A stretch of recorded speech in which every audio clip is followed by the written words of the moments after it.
Now we're going to create a parallel circuit in TinkerCAD. So when you're on TinkerCAD.com, you want to make sure that you're in circuits and not 3D designs, and you're going to click on create new circuit.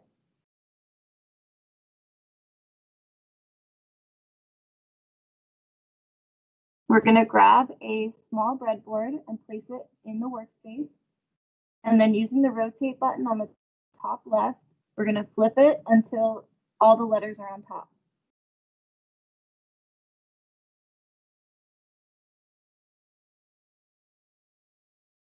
Then in the search bar, you're going to type in power and then use this power supply.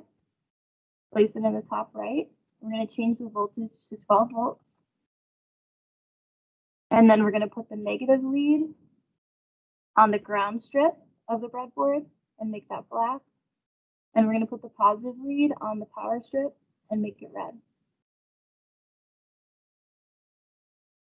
Next, we need to grab 3 resistors and we're going to put them in parallel. So I'm going to make all of my resistors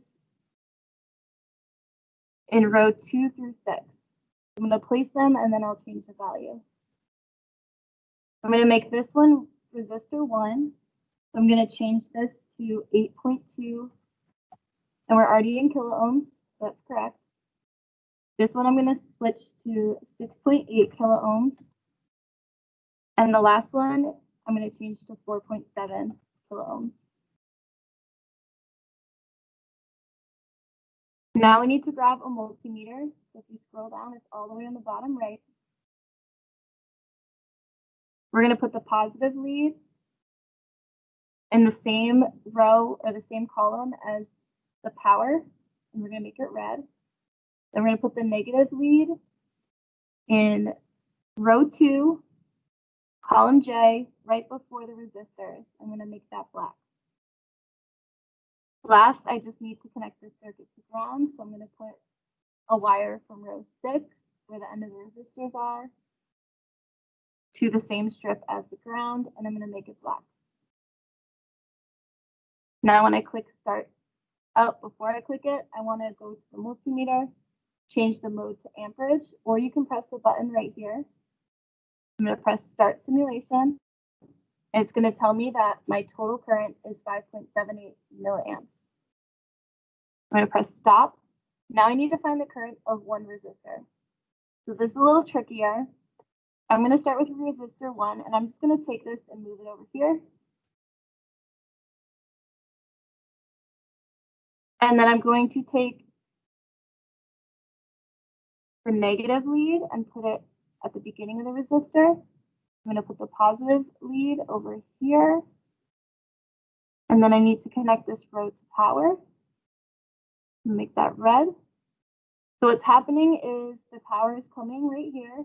It's going through this resistor, but before it can go through that last resistor, it has to go through the multimeter. And then we're going to do 1 more wire to connect it to the ground. And if you set it up like this, it'll make the next step easier. Verify that you're in amperage and press start simulation. And it tells you that for that particular R1, the current is 1.46 milliamps.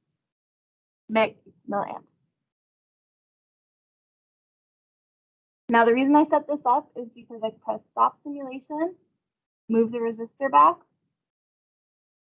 move this lead back to where it was, and then I can just take resistor 2 and just put it back in that same spot.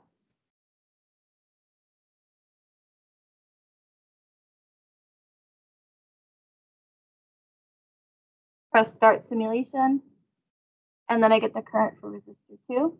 Press stop, move the resistor back,